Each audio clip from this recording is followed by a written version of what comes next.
Hello, everybody. Welcome back. Today, we will be talking about mechanics of materials, angle of twist. I want to remind everybody that these videos are for all of you who are interested in preparing for the FE exam. On top of that, I would like to help people coming from outside of the United States, or I should say with a degree from outside of the United States. And if they are interested in evaluating their education in this country, I specifically put together a PDF guide with step-by-step instructions on how to do that. So if you are that person, click the link below and you'll be able to download the guide for free. Now let's move on with our problem for today. The first problem says a hollow circular steel shaft with the outside diameter 40 millimeters and inside diameter 32 millimeters is subject to a torque T equals 400 Newton meters. What is the twist angle per unit length? That's A. And B, if the length of the shaft is 50 centimeters, what is the twist angle? So they're both asking for the twist angle. The difference is that A is asking for the twist angle per unit length because we are not giving the length. So let's go ahead first and see what the FE handbook has to offer. And I will just write here twist. And here we are.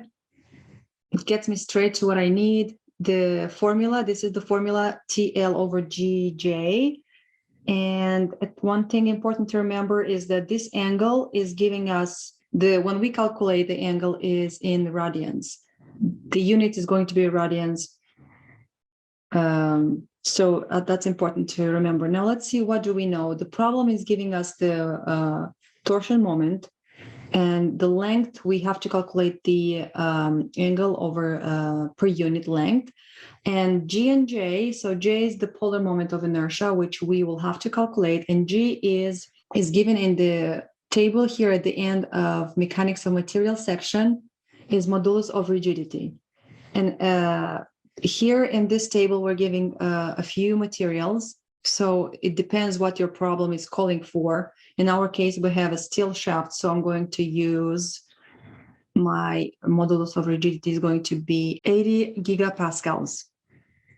Okay, let's also, what we have to check here is the formula for the polar moment of inertia. I will go ahead and go to statics because the formulas for the shapes are at the end of the static section.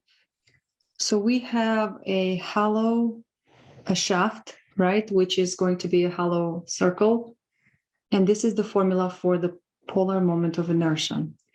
So now that we have clarified a little bit what we have to calculate, let's go ahead and write our formula, calculate the polar moment of inertia, and then calculate the twist angle or angle of twist per length. A, so angle of twist equals to TL over GJ. Now, J, the polar moment of inertia, we have to calculate equals to pi over or times the bigger radius, the greatest radius, the bigger radius to 4 minus small radius to 4 over 2. That means we have pi times. Now, be careful, instead of applying, sometimes I made this mistake, instead of consider the radius, I consider the outside diameter. I work with these values here, and just make sure you don't do that. So the radius is going to be 20 millimeters, and we have to calculate that into meters because the modulus of rigidity J and the torsion moment, we have it in meters, so we have to transform everything in meters as well. So the 20 millimeters transforming in meters, it's going to be 0.02 to 4 minus 16 millimeters is going to be 0.016 to 4 over 2. Now let's calculate on that and see how much polar moment of inertia is. 0.02 to 4, 0.016 to 4 minus pi multiply 2 divided.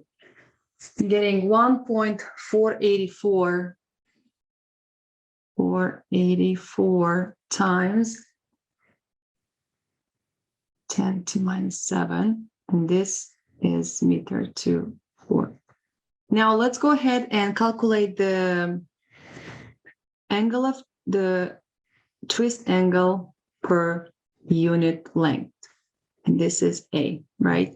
Equals to, we're going to have T over GJ equals to, we have 400 newtons meters over G. Remember, it was 80 gigapascal, which means 10 to 9 pascals, and pascals is Newton over meter to meter squared. Now, times J, which we have just calculated, 1.484 times 10 minus 7 meter to 4 equals 2. And let's calculate that, see how much it is. First, let me eliminate some things that I can do by hand here. This is 2. And then Newton. Okay, I'm going to have 2 here. And then, so let's calculate this. I have 80, 100 times 1.484 times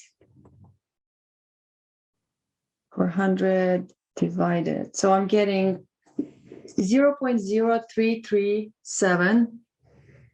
0.0337, and this is radians per meters.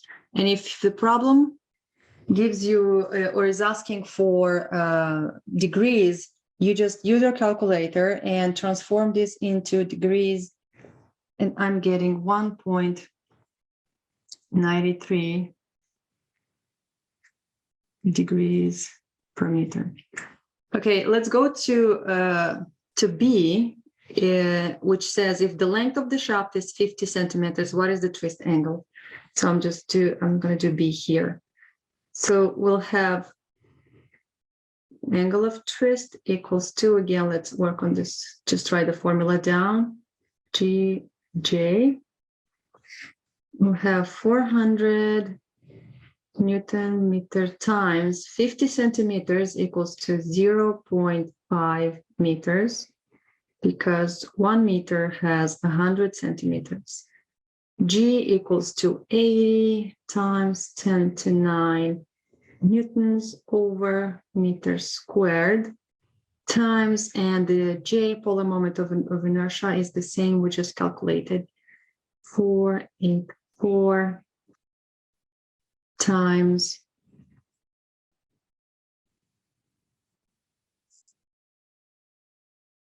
10 to minus 7 equals. Again, let me eliminate some things that I can do here by hand. 2. Okay, so I'll have 480 times 100 again, 1.484 times, and at the top I have 400 times 0.5, it's going to be 200. Okay, so I'm getting 0.0168 radians. And again, if you are asked in degrees, just transform this in degrees using your calculator. It's very easy. If you want me to show you sometimes, please leave a comment below. And I'm getting 0.97, just to 97 degrees.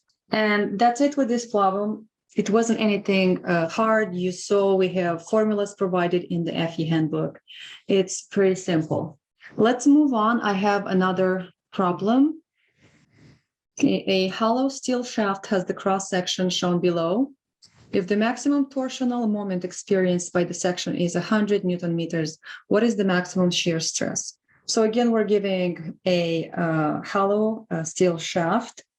We have a different cross section, and the problem is asking this time the maximum shear stress. Now let's go back to FE handbook and see what is the FE handbook providing us for the hollow steel shaft. What is the formula for the shear stress?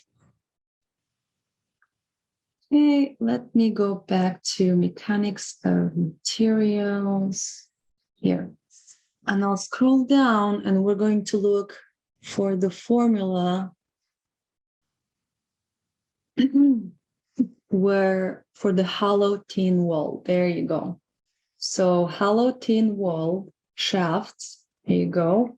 We have the stress is T over 2 AM times T. Now, T is the thickness of shaft wall, and you have to know it as sometimes the thickness of the wall might not be the same around the entire shaft. So you have to take the thinner section, the thinner value. And AM is area of a solid shaft of radius equal to the mean radius of the hollow shaft. Okay, let's go ahead and see what that means. Let me write this formula. T over 2A, the torsional moment over 2A times T. And now let's see what is AM equal to. Now AM equals to this thickness of the wall here. Let's see how much that is. So we have 90, we have 80. So this thickness is 5 millimeters. And then this one here equals to 200, 180. So this one is going to be equal to 10. So that's what I meant when you have problems like this. This T, right? T is going to be equal to 5. We have to take the smaller value. And then the torsional moment is 100 Newton meters. Now let's calculate the AM. So AM, the FE handbook was calling it this way: area of a solid shaft of radius equal to the mean radius of the hollow shaft. What it means is if we go into the middle here, and then you go through the middle here, same thing all the way. So this is actually the area that we have to calculate.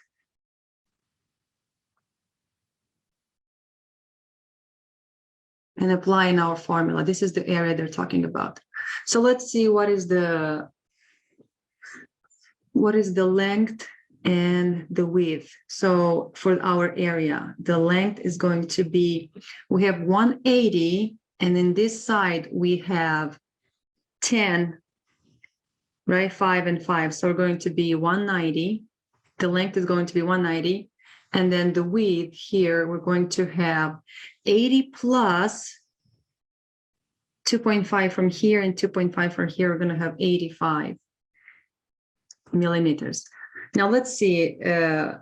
We will need the area in meters because we have the moment Newton meters. So we will need the area in meters as well. Same with the thickness. Let's transform this. 5 millimeters in meters is going to be 0.005 because you divide by 1,000. Now again, let's transform 190